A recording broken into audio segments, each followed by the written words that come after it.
Selamat berjumpa kembali dalam layanan audio Sahabat Seperjalanan. Hari ini adalah hari Jumat 25 November 2022.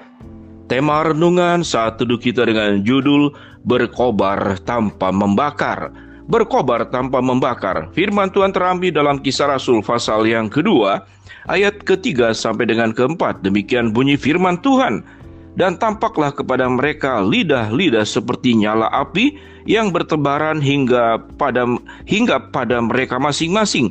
Maka penuhlah mereka dengan Roh Kudus. Lalu mereka mulai berkata-kata dalam bahasa-bahasa lain seperti yang diberikan oleh Roh itu kepada mereka untuk mengatakannya. Mari kita berdoa. Bapa yang di dalam surga, kami ingin belajar sebuah kebenaran firman Allah bahwa hidup itu harus proporsional, harus seimbang, dan memahami apa yang namanya bernama prioritas. Dalam nama Tuhan Yesus kami berdoa, amin. Shalom sahabat seperjalanan yang dikasihi Tuhan, kita memahami dalam Kisah Rasul pasal kedua, berbicara tentang turunnya Roh Kudus, yaitu hari Pentakosta. Dan Tuhan menunjukkan sebuah tanda di mana Roh Kudus datang menghinggapi setiap para murid-muridnya, yaitu orang-orang Galilea yang firman Tuhan katakan. Dan mereka diberikan sebuah tugas untuk menyatakan dan menyampaikan kerajaan Allah, kebenaran Injil kepada orang-orang banyak yang sedang berkumpul pada waktu itu, yaitu hari Pentakosta. Semua orang percaya berkumpul di satu tempat.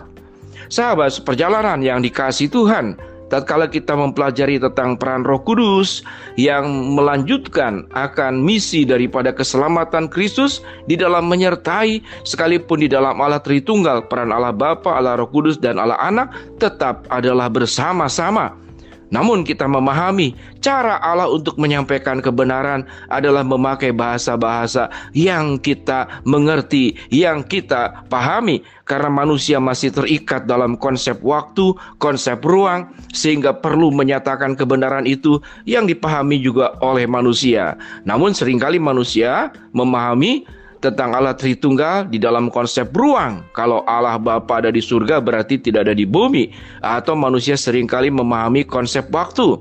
Kalau Yesus naik ke surga berarti Yesus tidak ada di dunia.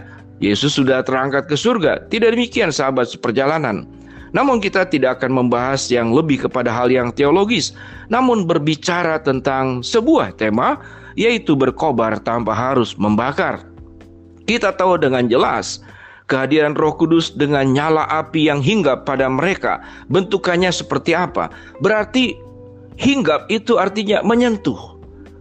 Dan ini adalah tanda mujizat yang diberikan oleh Allah di dalam Allah Roh Kudus untuk menyatakan sebuah materai bahwa setiap murid-murid yang dipanggil oleh Tuhan untuk menyatakan kebenaran dan kerajaan Allah ke dalam dunia ini, dan mereka tidak terbakar. Itu prinsipnya.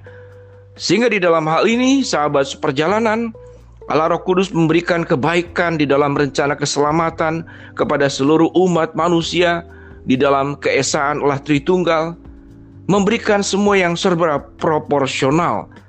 Kita tahu dengan jelas kalau sesuatu yang dihinggapi oleh api, maka itu akan terbakar. Namun yang menarik, Alkitab mengatakan hinggap yang berupa api.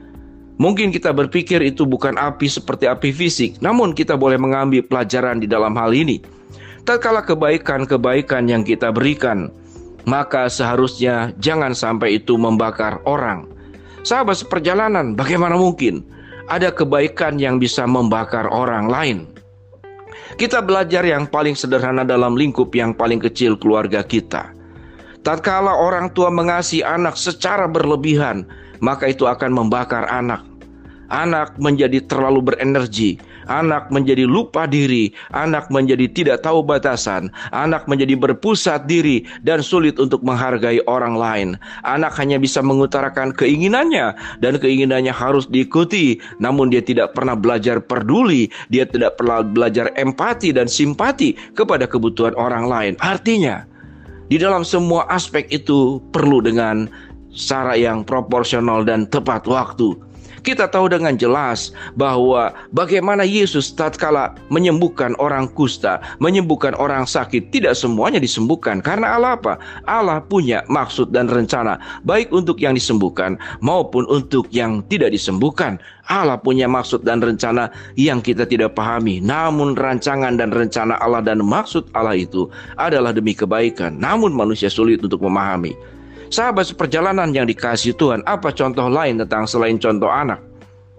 Tatkala kita ingin melayani dengan berkobar-kobar luar biasa, ingat jangan sampai membakar, bahkan mungkin orang menjadi antipati.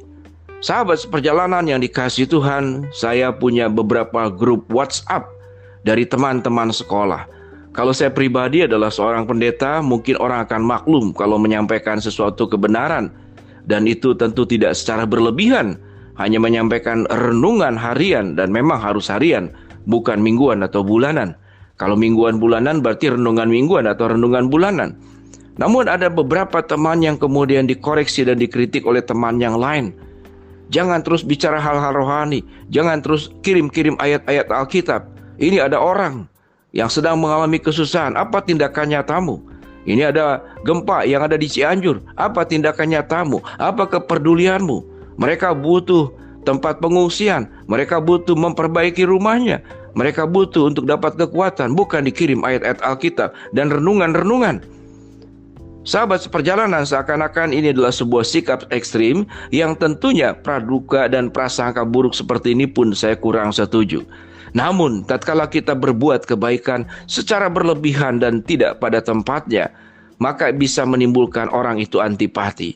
Karena kebaikan tidak hanya diucapkan, disampaikan dalam bentuk tulisan, dalam kiriman-kiriman video, dalam lebih banyak berbicara tentang hal-hal rohani. Namun kebaikan itu jangan sampai membakar orang, yang kemudian menghanguskan orang, yang menimbulkan antipati. Kebaikan itu sebagaimana Tuhan Yesus. Sekalipun Yesus seringkali berkhotbah di dalam pelayanannya, namun kalau kita boleh melakukan berapa persentase antara tindakan yang Yesus lakukan dengan ucapan yang diucapkannya? Saya mempercayai lebih banyak tindakannya, lebih banyak bekerjaannya, lebih banyak daripada satu bentuk yang berangkat daripada menolong orang itu secara holistik. Sebelum Yesus berkata, imanmu telah menyelamatkan engkau, Yesus menyembuhkan dulu si lumpuh, Yesus mencelikan dulu si orang yang buta, Yesus kemudian menerima Matius si pemungut cukai, Yesus melakukan pembelaan kepada wanita penjina, dan kemudian Yesus memberikan apa yang mereka butuhkan.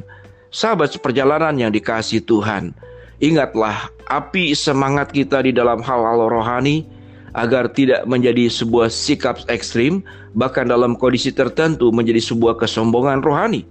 Bahwa saya lebih baik dari dia, saya lebih banyak tahu, saya lebih rohani, saya lebih dekat Yesus daripada engkau, saya lebih mengenal firman Allah daripada dirimu.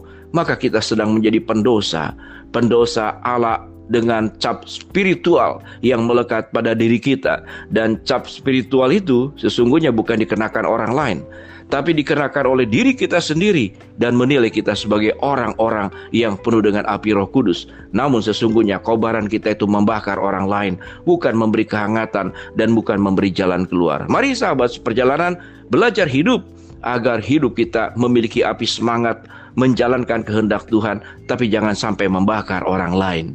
Kita berdoa. Bapa yang di dalam sorga, hamba-Mu berdoa untuk sahabat seperjalanan yang sedang sakit, Tuhan jamah sembuhkan. Sahabat seperjalanan yang sedang menghadapi masalah, Tuhan bukakan jalan. Sahabat seperjalanan yang sedang berdoa mengharapkan sesuatu, Tuhan akan kabulkan dengan cara dan waktunya. Tuhan, jadikan kami memiliki api semangat menjalankan kebenaran firman Allah, namun secara proporsional, jangan sampai membakar dan menimbulkan antipati. Dalam nama Tuhan Yesus kami berdoa, amin.